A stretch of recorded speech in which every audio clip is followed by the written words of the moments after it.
Well, hello, everybody. Welcome.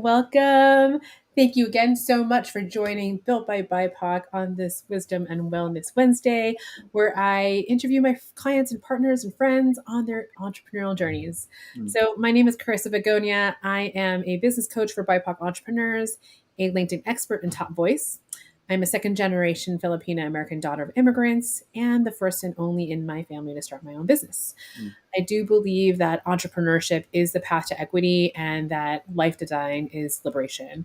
And at Conscious Exchange, we're creating an ecosystem of BIPOC entrepreneurs with the shared mission to achieve time, location, financial, and occupational freedom for themselves, their families, and their communities.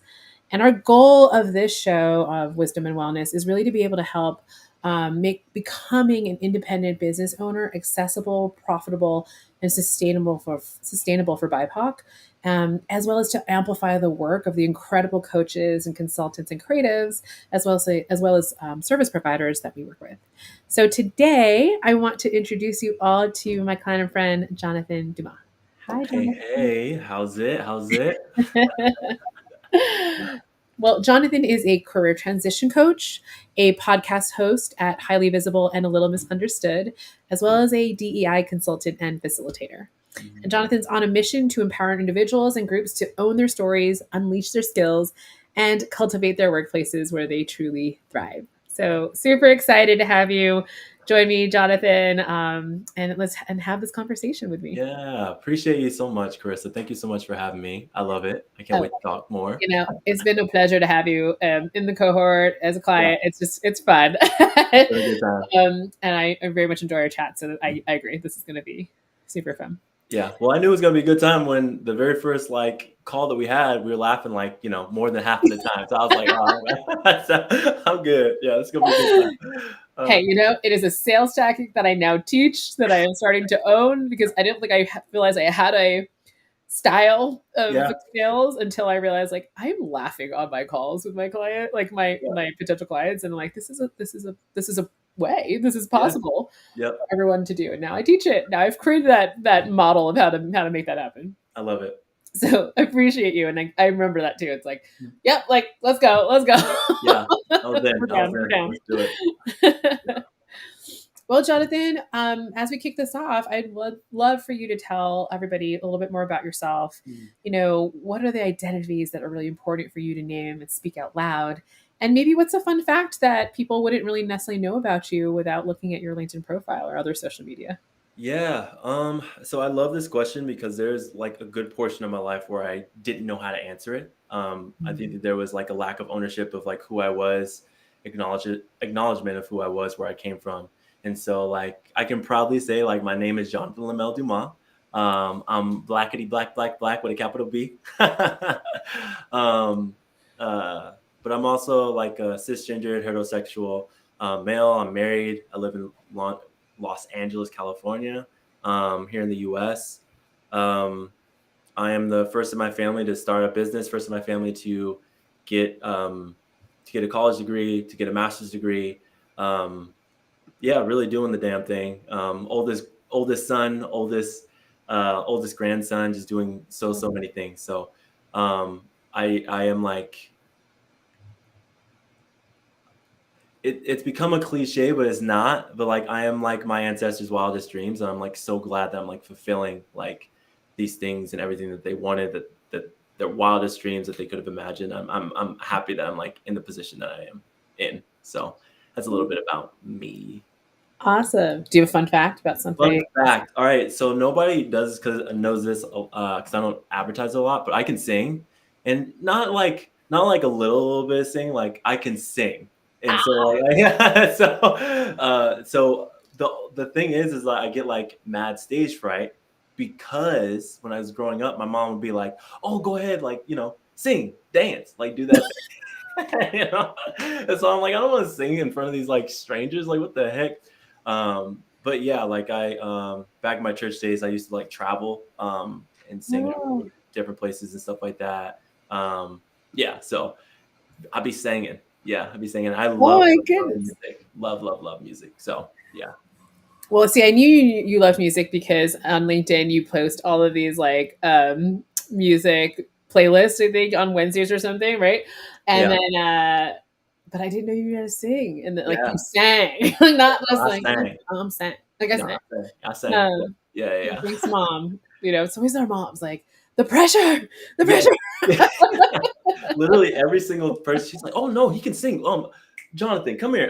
And I'll just be minding my own business in my room, and she'd be, "Come out here." I don't know any of these people.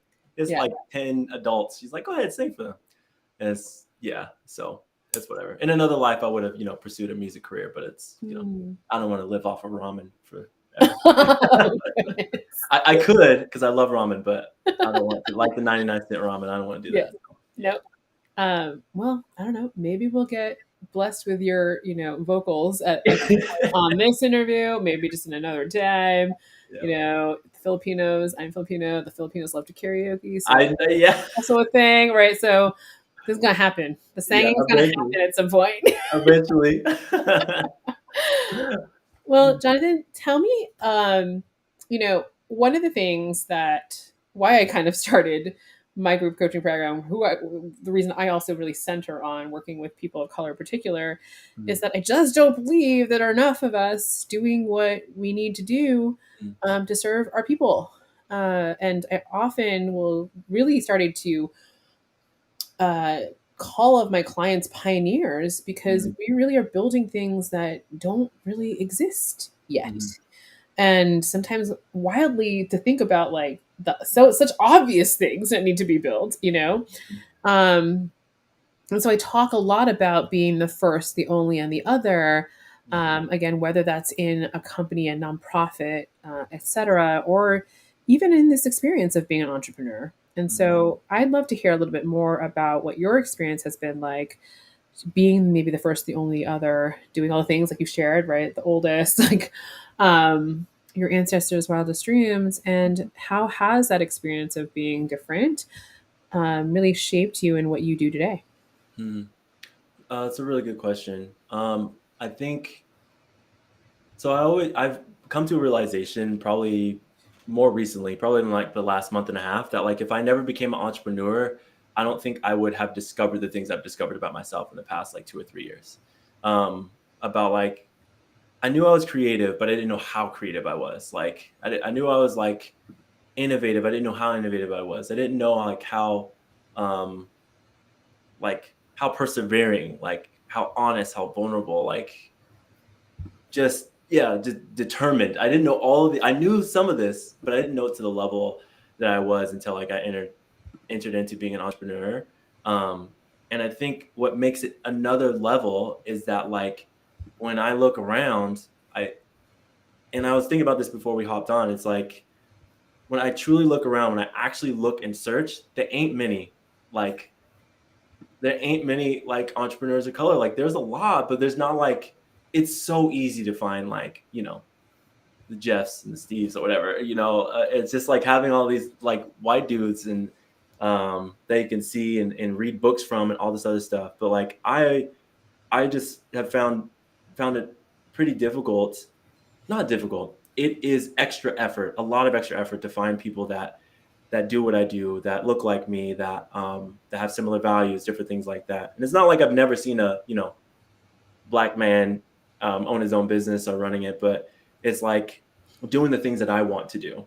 And there's alignment there, and it just means a little extra. Everything I do before it was like I was so anxious because like I listed all those things, first, oldest, that kind of golden child syndrome in my family. And there was so much pressure that I put on myself to succeed, for this thing to blow up, for it to be this amazing thing, where I almost like I did burn out. Like I did burn out. I had to like get another contract position for a very short time and then realize I can't work for nobody else. but I but I but what I've realized is like not embracing the pressure, but like not taking on that like I guess like mantle. Because when I show up to my family, when I talk to my mom, when I talk to my grandma, when I talk to my ancestors, my great grandma Mildred, shout out her. Um, Even when I talk to my dad and all my in-laws, they're like, we're so proud of you. like everything that I've done right now, they are so proud of the things that I'm doing, that they are in awe of everything that I'm doing now. And I think I embrace that part more. Mhm. Um, and it has relieved a lot of stress. But I was like uber stressed out in the very beginning, super anxious, all of that. Still am a lot, money stuff, bringing in money. But I think now I've like embraced that, like, damn, I'm like doing it. Like I'm doing it. Yeah. Yeah. I feel that, like, the pressure of, well, choosing something different, right? And just being, the golden child, and, well, the golden child can't ever fail, Yeah. right? Like, and so, but often maybe like you experience, we put that pressure is self-imposed, Hmm. that we already are. We were always the golden child, like nothing, we cannot do anything wrong, or even we do, like we got you, right? Like it's Yeah. family's there, and so um, I feel that, and it's also, it can be draining, but it's also could be very motivating, especially when you can start to maybe decouple the success and like who you're supposed to be in their eyes, right? Hmm. And just be yourself, Yeah. do your Yeah. thing, which you've been doing, right? Yeah. Yeah.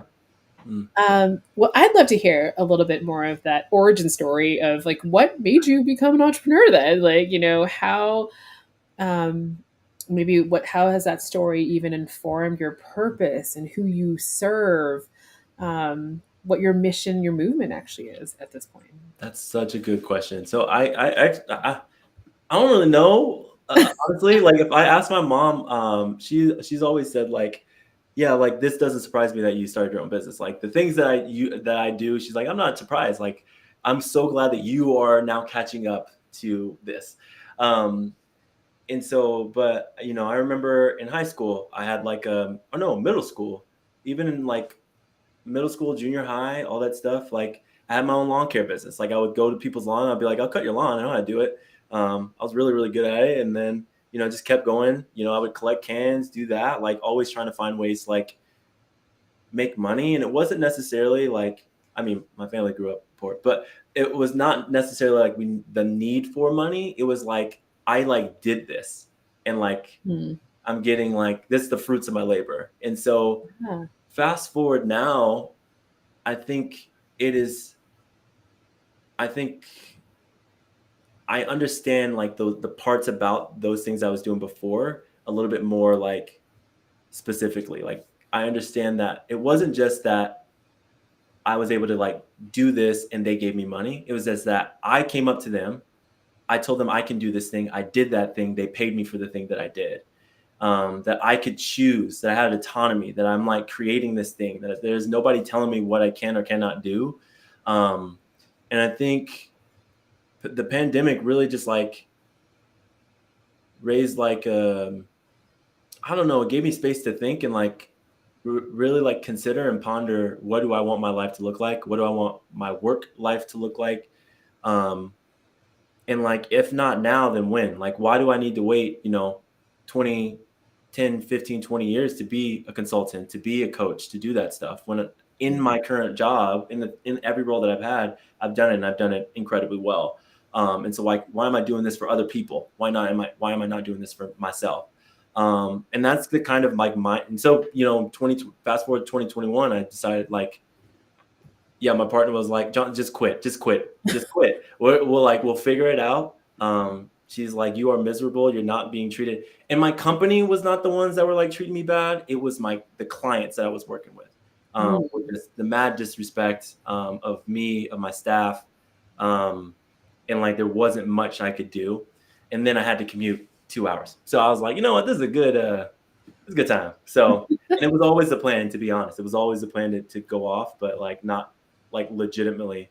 I was gonna dip my toe in it, not like Yeah. jump full force into it.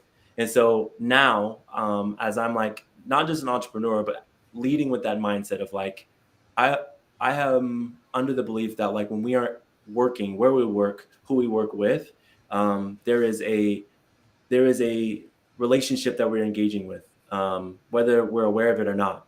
And like I refuse, and I say this to my clients, you should also refuse to be in spaces where you're not valued, where you're not able to like be free, where you're not holding your breath, where like people can see you, see your talents, see your skills, see you as valuable, and that you can contribute to a team, And so, because that's how I live my life now. That's how that's how I do my business. That's how I go about my work. So, all that you gonna get me on a soapbox. I'm gonna start preaching this. You better watch out. I'm like ready, It's funny because I'm like, yeah, like keep going, right? And right before we got on the Yeah. call, right, I asked you, like, well, are you a public speaker? Are you a keynote speaker? And you're like, no, it scares me. Yeah. It stresses. What? It doesn't scare. It stresses me out because, like, to put together a give me a topic and I'll riff. Like, Yeah. that's what I need. But people, the interactions I've had with the speaking gigs I've had, it's like, all right, so what do you deliver? I'm like, well, tell me what you want. I'll do it. So I think what it is like, I need to actually just structure like my speaking, and it's just a different skill that I haven't had to do. Yeah. So yeah. So well, if we're doing a little bit of coaching in this moment, I would say reframe because you were just you're a podcast host, right? And then B, that's a skill set, and then B, I was like, like keep going, right? And if you didn't stop yourself, you would have just kept listening. So, what do you mean you're not a speaker? And so there's coaching moments always, right? Reframe. Your keynote. Everybody, I'm available for keynotes and speaking. If you want me to talk about organizational culture and cultivating culture for employees and inclusivity, I can do that. There it is. That's There's right. my pitch. That's right. That's great. There we go. Real time. I love it. Yeah. Well, Jonathan, tell me about. It sounds like you actually have such great support systems between your mom, your partner. They're like, just quit, or like your mom being like, no, like what safety, security, just go do the thing. Like this doesn't surprise me, right? Yeah. That you could have that courage to go deep dive in without like, oops, like I wanted to dip the toe, but apparently your family is like, no, just go, right? Or get out of those toxic places, and that's such a wonderful thing to have. That not everyone does, but because I do think community is super important, and that it does take a village to run a business, especially when you don't have a lot of others who are doing the thing that you are doing, which you've identified. Can't find really a lot like you. So, and that's really why I find coaching and community to be so important. And so I'm curious, like, what was it like when you were first starting, or when you were running your business, when you before even coaching with me, and like, what was that main struggle that you had as an entrepreneur? Yeah, I think I just kept running into walls of like, is this a good idea? You know what I'm saying? Like, is what I'm building, is what I'm like moving forward with, and trying to see, I'm receiving that validation from like, my partner or a few of my friends that kind of like are coaching adjacent in coaching adjacent world or something like that. And they're like, no, that's a good idea. But like, nobody's an entrepreneur. Nobody's like, and I framed it this way. I think on another audio that we did before, is like, nobody sees the vision that like I see. Like I can see it. And I'm not an artist, so I can't. I was about to like compare it this way, but I can't. That's a bad move. I shouldn't have started this analogy. But anyways, it's like I can see the thing that I want to create, but when I'm communicating to other folks, it's like, I don't know. I can't, something about it I can't put into words. And like I finally, after like I got burnt out like end of last year, I took some time away from like my coaching practice and consulting, and just worked for somebody else for a short time, even though it was like literally 3 months. I literally just was like, I know what I need. I need support. I need people who are like entrepreneurs too, who are thinking similar like me, even if they're not building the same thing. I need to be in a group of people that do that. Because like that was the biggest piece. And it felt like I was running into a wall, and nothing was happening. And the thing is like, I have endless ideas of stuff and things, shout out, ADHD of just like my brain never turning off. But this was like one of the first times I've ever experienced where like there was nothing. Like I didn't have any new ideas. I didn't know what to do next. I was just at a loss. And I was like, I need help. I need help. I need some more, because this ain't working. Yeah. I'm glad you recognize that you're like, okay, something's off, and um, what you actually need, right? Yeah. So that Well, it we took a can. year, but yeah. Yeah. Well, I would say also creatives are ambitious entrepreneurs are also like, this is figure outable. I'm going to figure it out, right? And Yeah. maybe don't realize, and potentially part of the system, the capitalist white supremacy culture system, that we should figure it out on our own, Mm, right? And no, actually, so much the energy, the juices flowing that mm, comes when you are actually around people. And I think we'll caveat that with the right people, or right yes. people that, like you said, you can get not just inspired by, but actually can learn from, because you're Mm, all kind of in a similar boat, right? Like, or have been there before. So like there's wisdom here, like that we can take and do something with, right? Um, so I think that recognition, and then going to seek it out, even though it took a year, right? Like actually going to find that, because a lot of folks can get stuck in indecision of even taking that step, that mm. action. So that's awesome. Yeah. And yeah, do you have something? No, I was just saying, absolutely. I think to your point, what you said earlier is like,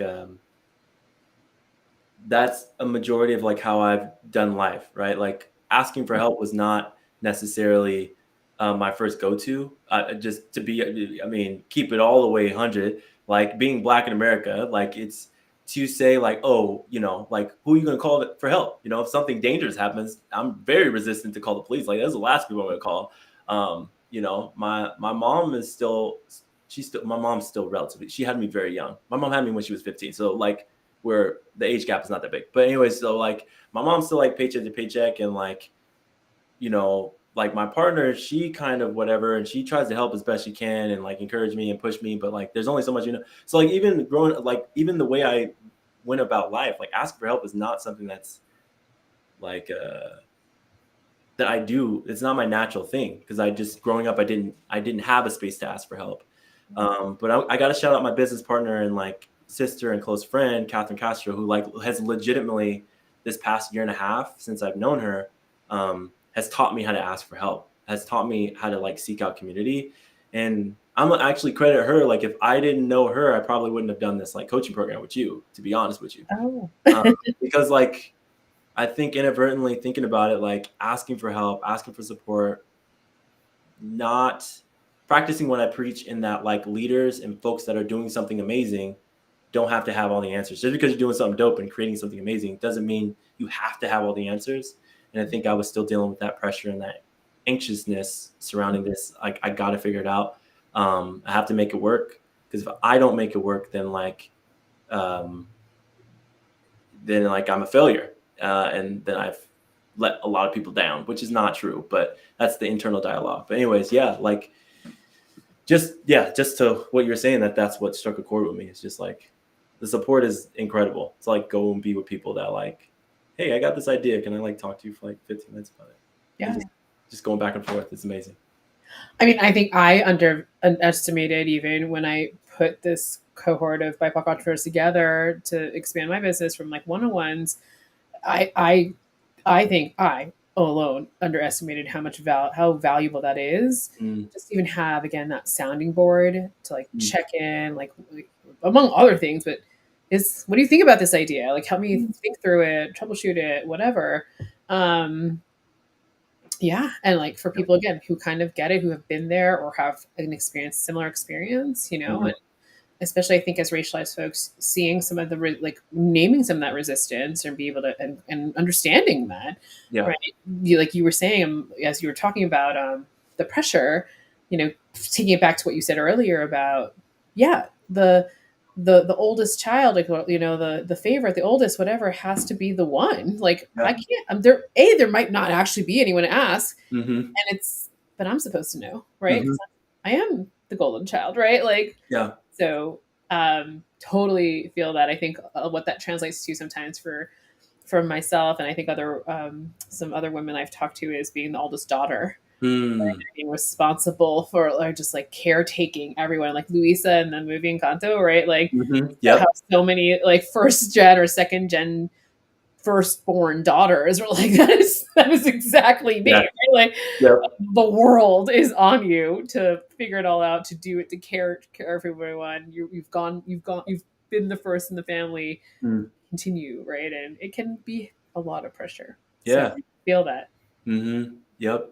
100%. That song. Every single time I hear the song, "Under Pressure." First of all, when you watch the movie, it's hilarious. But when I listen to the song, I get goosebumps and chills, and I like get teary eyed because it's just like I feel it so much. I feel it so much. Obviously not from uh, uh, like being the oldest daughter, but like just that pressure, man. It's wild. It's something else. It's something else. Everybody wants to be the oldest or the leader until like you got to make a decision or responsibilities. Then everybody don't know what to do. So yeah. Oh yeah. Oh, so many times as an entrepreneur, I'm just like, can just someone else think for me? Like, I don't, I think at one point too, when I used to judge what's it called Zuckerberg and stuff, or like being like, I just wear the black t-shirt and I can't think about it. I get it now. It's like my Yep. brain is overdrive on Mm. figuring out all the departments of this business.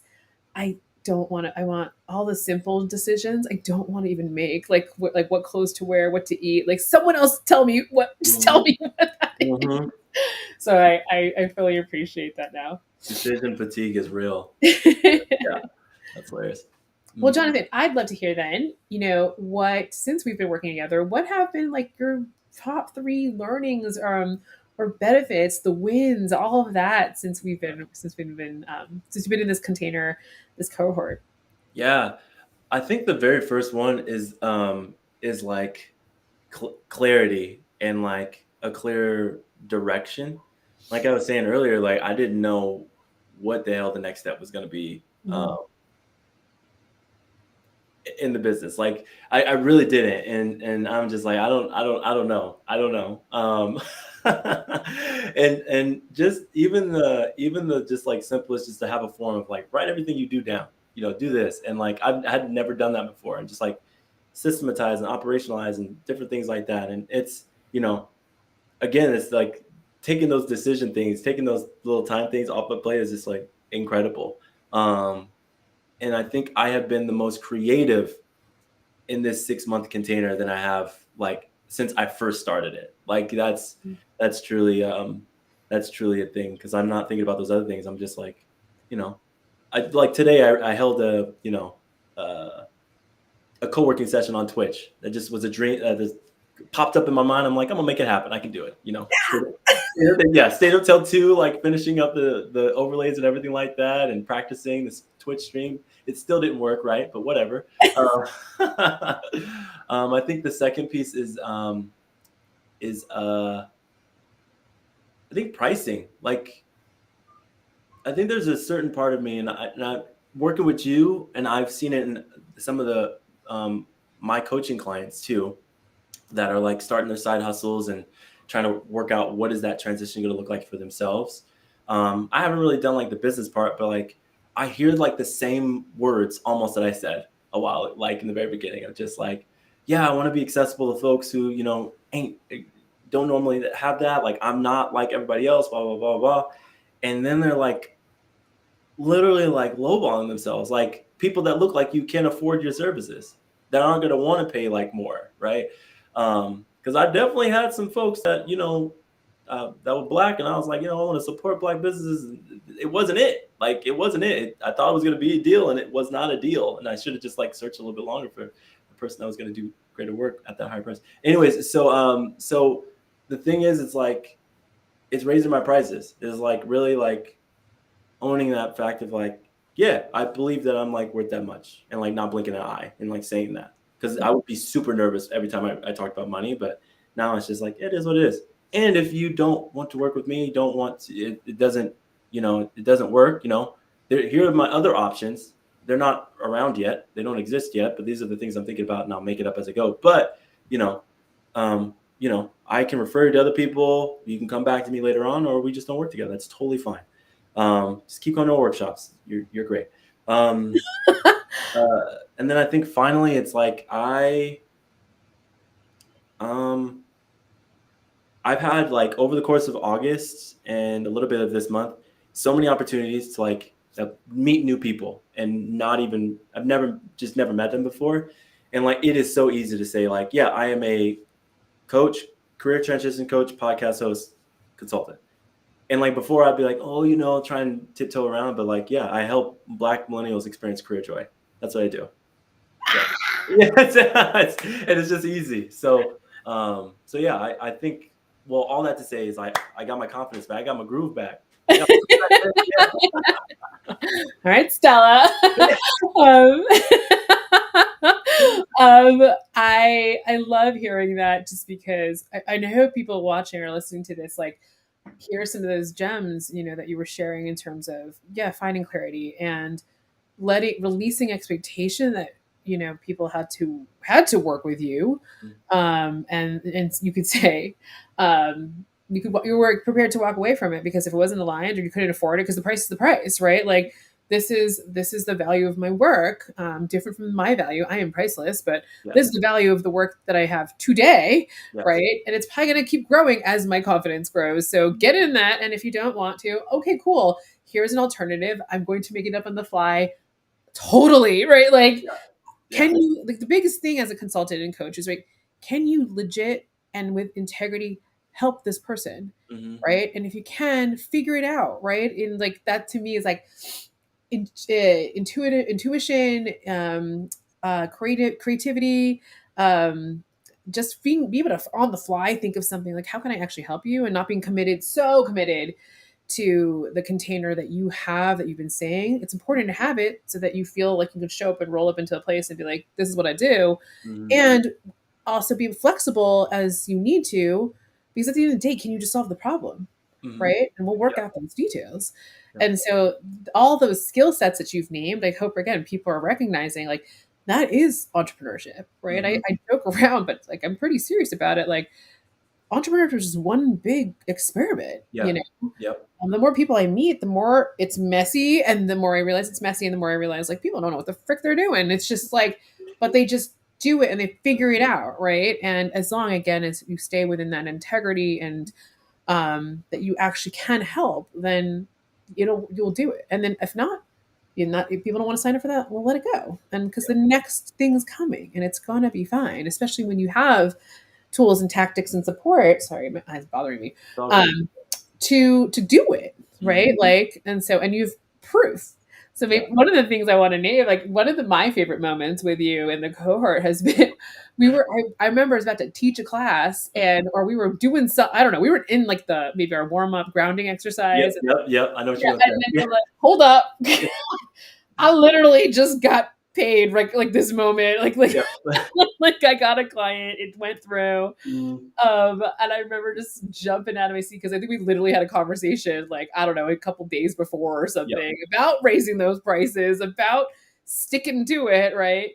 Because the right person's going to show up and be like, yes, take my money, like, I need your help, right? And so that was, I remember that, like, jumping out of my own seat, like, frick yeah. Like, legitimately, it was just like I remember having the conversation, and it was a returning client. So he had me when I like ran this beta last year, and so he did not pay anywhere near that. He got like a deal.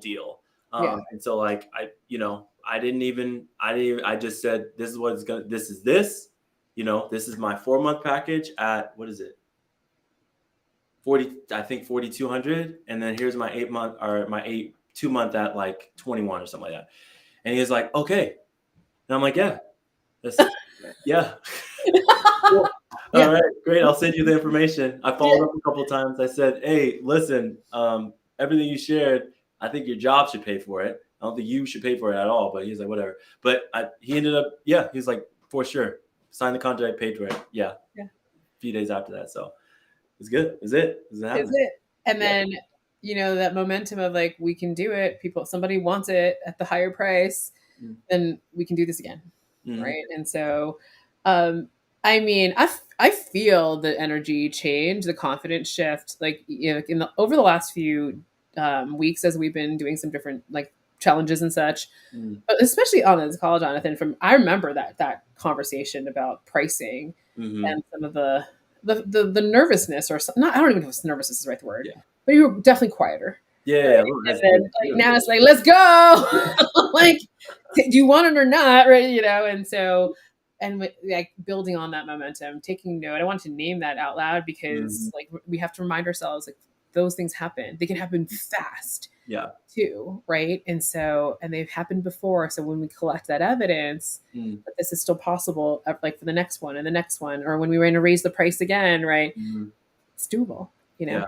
So And I also want to name too is that like I'm not like a sleazy sales. Like I don't do that. Like I legitimately, every single person I talk to, like I legitimately want the best for you.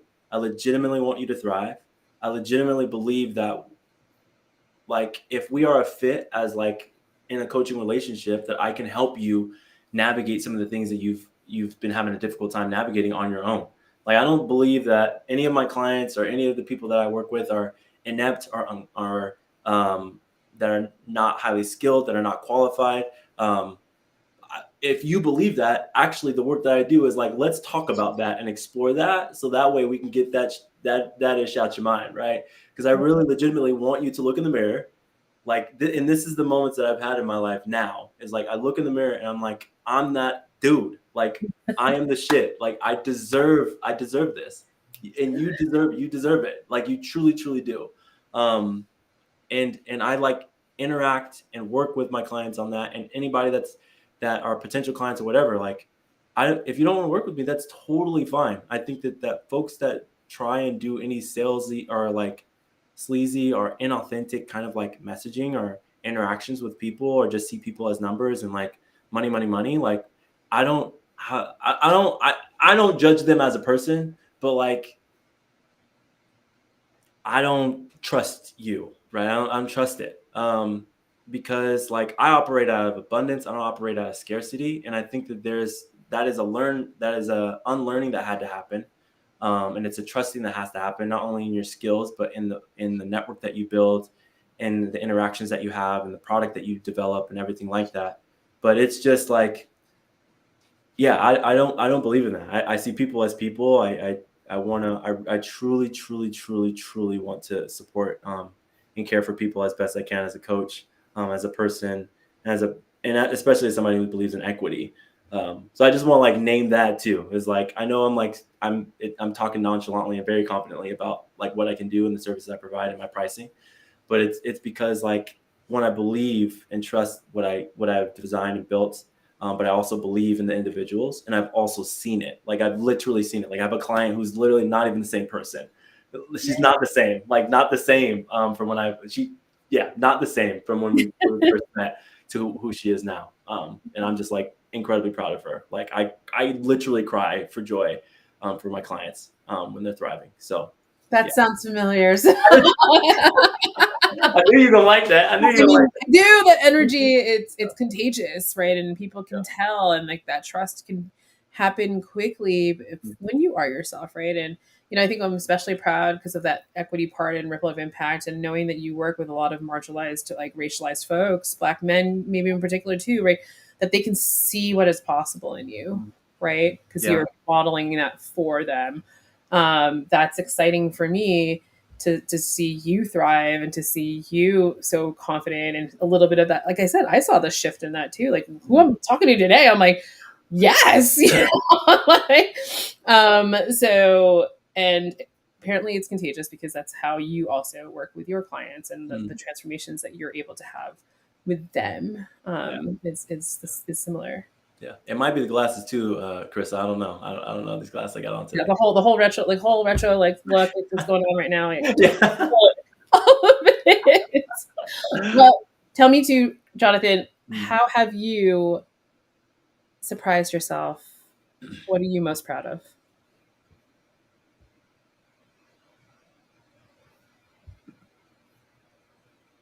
Damn, this might be a question I cry on.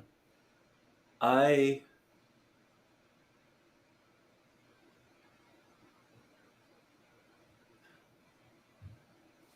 I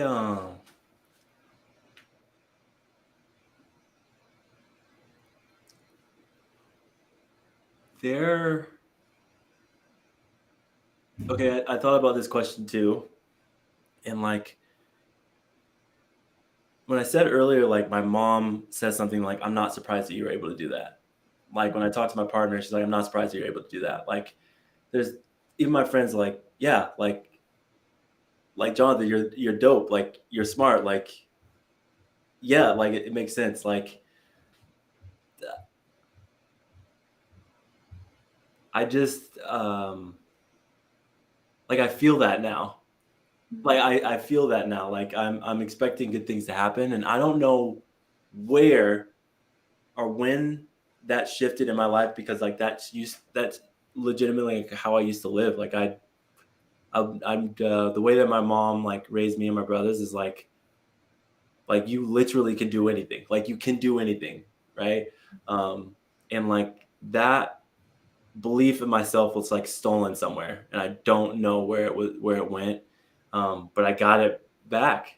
I like feel myself like, and there's a lot of factors in it that go into it, but like when um but like there's still even the fear of like doing something, but now there is courage to push past the fear and like do it anyway. There's bravery to do it anyway, that like I had lost for a while. And so I think that that's the part that I'm like, I'm just like in awe of myself. I'm like so damn proud of myself. I'm just like I'm doing this thing.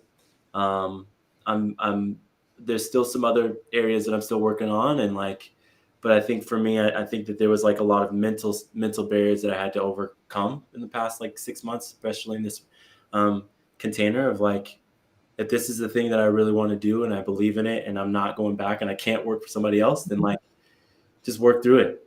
And I truly believe that like a reclaiming of my bravery, reclaiming of my joy, a reclaiming of my courage, um, was like my greatest gift out of this time. And I'm just like, just, yeah, I'm just like in awe that I'm just like, yeah, yeah, I'm doing it. Yeah, I can do it. um, Yeah.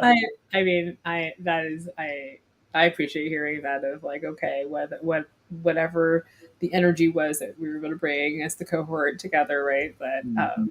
yeah, I love that you have your, you know, all your bravery, your courage, like all of that back, your joy back.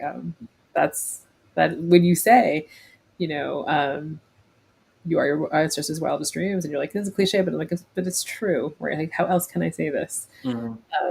I feel that. I feel that. Yes. Couple more questions as we get to wrap up here. Mhm. Love questions. Um, as you're exiting the container, the program, it's coming to an end. And even as you've been experiencing maybe some of the ebbs and flows of what it is like to be an entrepreneur, right? It is a wild ride, y'all. Um, what are some practices that help really keep you grounded and allow you to continue to center your well-being, even maybe when like all this entrepreneurial stuff is swirling? Yeah. Um, I remind myself that I get to do whatever I want, that like urgency is a myth. Um, uh, and that like whatever I am working on or whatever like timeline that I have, um, regardless of all that stuff, like I need to like put me first. Like I have to. Like I absolutely have to. Because like if I force myself to stay up and do, X, Y, and Z, if I force myself to do this, if I force myself to do that, and I continuously do that, then like my clients are getting the best out of me.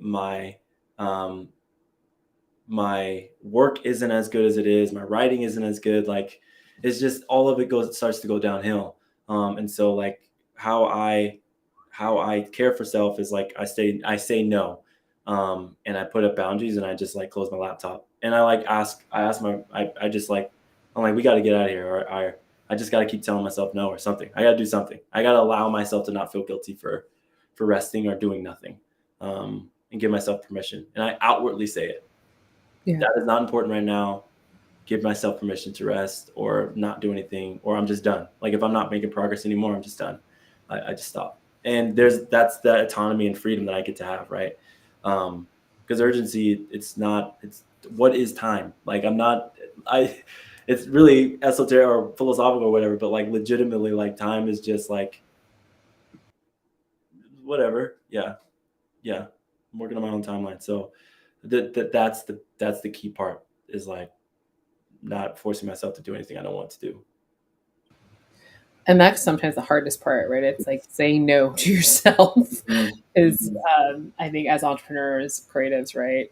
Um, it's the ideas are always swirling. There is always something that can be a new cool thing to create, right? Like a new problem to solve. Yeah. And sometimes you just want to sleep and get some ice cream or something. Right. Right. And it's not like I'm saying no all the time. Like I work very hard, and like I love what I do, and I do a lot of stuff. I mean, you read a little bit of what I do, all the things I do. And I legitimately do all those things every single week. But but it's like I just I literally, if I go on 150 all the time, is just like Yeah. why would I do that? So yeah. Although it's like hyper capitalism, hyper productivity, like you know, no, yeah. Resting is like giving back to my ancestors. So why would I not do it? So Yeah. Right. It is part of the movement that you were yeah, doing, right? yeah. So Nap ministry, I love it. I don't know if I heard that before, but yeah, yeah. well, Jonathan, tell me, what are you looking forward most to when what are you looking forward to most when you think about the future ahead? And in what ways are you achieving time, location, financial, and occupational freedom? Hmm. Okay. What am I looking forward to most? I So there's this balance for me of like continue to create stuff and do things differently. But I think what I've learned in this program, and actually what I'm excited for, is like to stay the course. Like, yeah, like build things, do that, but like I want to invest a majority of my time like in the things that I have right now, and like do these 1 to 3 things and like do them so well that like I can do it with my eyes closed. Um, because like that's what happened to me before. I was doing 18 different things all at once, and like none of them were going as well as I wanted to. And even if they were, I would start a new 18 things. So all of a sudden by the end of the month I'm doing 36 things. This is not good. So I think I'm looking forward to like um yeah, staying the course and like continuing to build on like the things that I've created in the last like six-ish months. Yeah, and trying some new things, but like lower lift things. Like the virtual co-working session. I was able to like set up a call with somebody next week who's like looking for a job, and hopefully I'm able to like help her out. And who knows, she might be a client. You never know. And then in that same call, was able to connect somebody else, 2 people in that, and like only like less than 10 people showed up to that call. But I'm like, that's a daggone party if somebody 10 people come to my house. So so it's just stuff like that. Is like embracing my creativity, doing those things that are low lifts to like boost up, but like those bigger, heavier lift things, stay the course. Don't lose heart. Stay on it. So yeah. That makes my heart sing to hear, because so many times I'm the multi passionate. I'm the one who also did Mhm. 18 then 36 things, right? Mhm. And so I say it out of love when I tell y'all, simplify. Like you can run a 6-figure plus business off of 1 or 2 Yeah. things. And I guess, we all got to put our fingers in the sockets to know that we're going to get electrocuted first, and then Mhm. burn out, and then change it. But now Yep. here we are, right? And less is more. Yes. And all these experimentations, do them, right? But like Mhm. when you can perfect something or do something really, really well, and then teach others people to do it well, so that you can move on to that next thing, like that's how you start to go from the solopreneur to the growth stage, to the scaling stage, right? Mhm. But and so, I get the resistance to that, and we eventually learn. And so I appreciate that Yep. message is clear. It's like, Yep. and it comes from a place of having been burnt out, because I Mhm. was so excited to chase all the things. So I hear you. I hear Yeah. Yeah. Not gonna do that again. Yeah. you. Yeah. No, that place of burnout, deep burnout, is no way, no Not fun. gonna do that So, again. Yeah. and not to that it has to be about productivity, but yeah, I don't know about you, it held me back, and it was like, what if we didn't have to do? What if we just not, right? So, Yep. yeah. Yep. Same. Same. Jonathan, last question here. Mhm. What is one word of affirmation that can maybe sum up where you are today and that you'll be taking with you from this experience? One word of affirmation.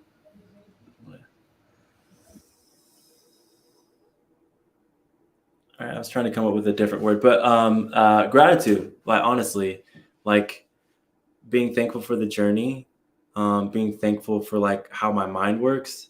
I found out I got diagnosed with ADHD during the program, and like it's been life changing to get that diagnosis and kind of change the way I believe about myself. Or yeah, I'm not broken. My mind's not broke. Yeah.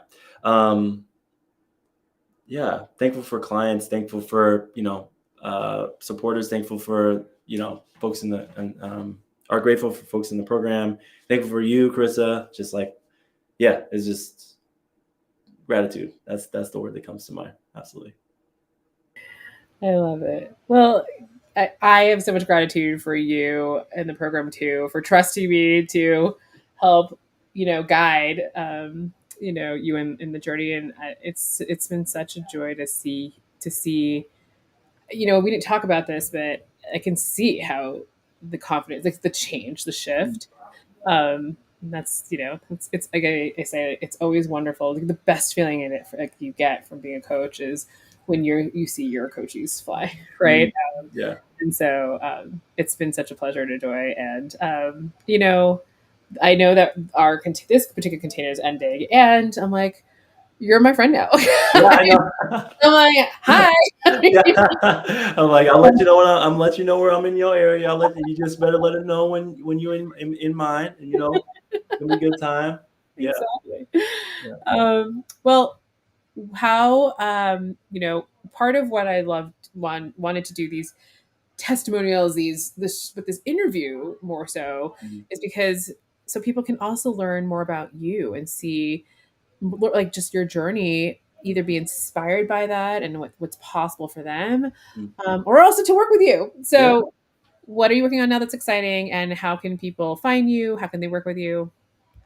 Absolutely. So I have so my capacity for coaching clients actually is smaller than I thought it was going to be at the end of this year. So I only have capacity for 5 more clients to close out the year. I would really love, like, as September, October, that career transition bug starts to like get folks. That's what I do. I work with folks to like navigate those mental barriers around like um, that they've felt career despair, career delusionment, especially post pandemic, particularly like Black and brown, especially Black folks, millennials, who are just like, bro, like, is this it with work? Like, is this it? And I work with clients and let them know and remind them of, you know, it's not it. And there's absolutely more out there for you, whatever that is. And it's that transitionary period.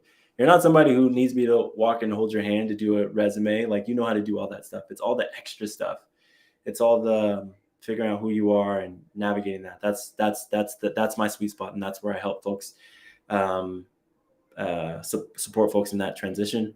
Also, well, Carissa, you said it, so I'm just going to go ahead, but I can speak on organizational culture and inclusivity. I'm a speaker, I'm a facilitator, do DEI training as well with my other business, Common Culture. So we do diversity, equity, inclusion, and belonging trainings that are designed around trauma and restorative dialogue, trauma-informed dialogue and restorative dialogue, in like being a better leader, being a better person. Um, um, Different things like that. So those are all the stuff that I do. But no new clients for Common Culture till Q1 of 2024. But I'm only taking 5 more coaching clients to close out this year. That's as much capacity as I have. I don't do it too much. But yeah, so that's it. So basically, DM you, find you on LinkedIn. What do you want people to go to? Oh, thank you. Yes, Yeah. DM me on LinkedIn. Websites, both of them are under construction right now, being updated. But yeah, you can hit me up on LinkedIn. That's where I'm most active. I spend probably 2 to 3 hours a day on LinkedIn. So come through, hit me up, say where you found me, because I don't accept just random connection requests. Just send a message and let me know, hey, I heard you on this. Would love to talk or whatever. I'm more than happy to do that. Absolutely. Awesome. Well, again, thank you so much, Jonathan, for being part of this cohort, being just an amazing human and doing the things you do. This was a fun interview. Yeah, it was so fun. I had a good time. Yeah, I started my day off laughing on a LinkedIn Live with more of your maybe cohort mates, and now today, like ending it, laughing with you here. So it's just wonderful to be surrounded. You know, I built Conscious Exchange because I was looking for people to support me too, right? Mm-hmm. And to be around all the good energy of other BIPOC entrepreneurs. And so y'all are feeding me as much as maybe you're receiving stuff from what I'm teaching you. So just super appreciate you. Yeah, appreciate you too. You're seriously, Carissa. I love affirming people. You changed my life. Like I'm not. That's not a euphemism. That's not like hyperbole. Like, thank you. Like from the bottom of my heart, thank you. The work that you're doing is like incredibly impactful.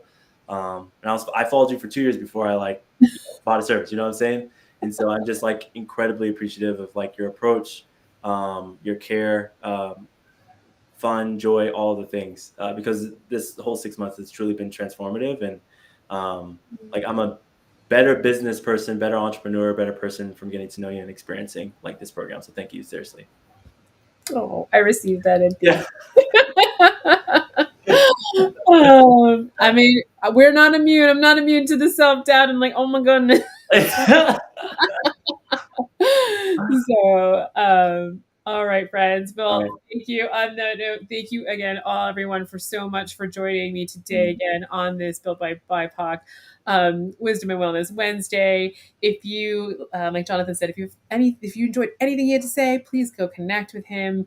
If you are interested in learning more about my offerings as a coach, the community spaces that I also organize to get more BIPOC entrepreneurs together and to share ideas, energy, space, you can visit consciousexchange.com. Mm. I'm also starting a new round of my signature offer, my signature group program for specifically for BIPOC entrepreneurs, called Leap to Liberation. So if you're interested in learning more about that program, you can again also go to consciousexchange.com/leap to liberation, and you can learn more about that there. I'm happy to have a conversation with you about what that looks like. And it starts in October. So with that, again, thank you everyone so much for joining. We'll see you next time, same place. Invite your friends, and let's go build our liberatory futures together. Yeah. Bye, y'all. Bye.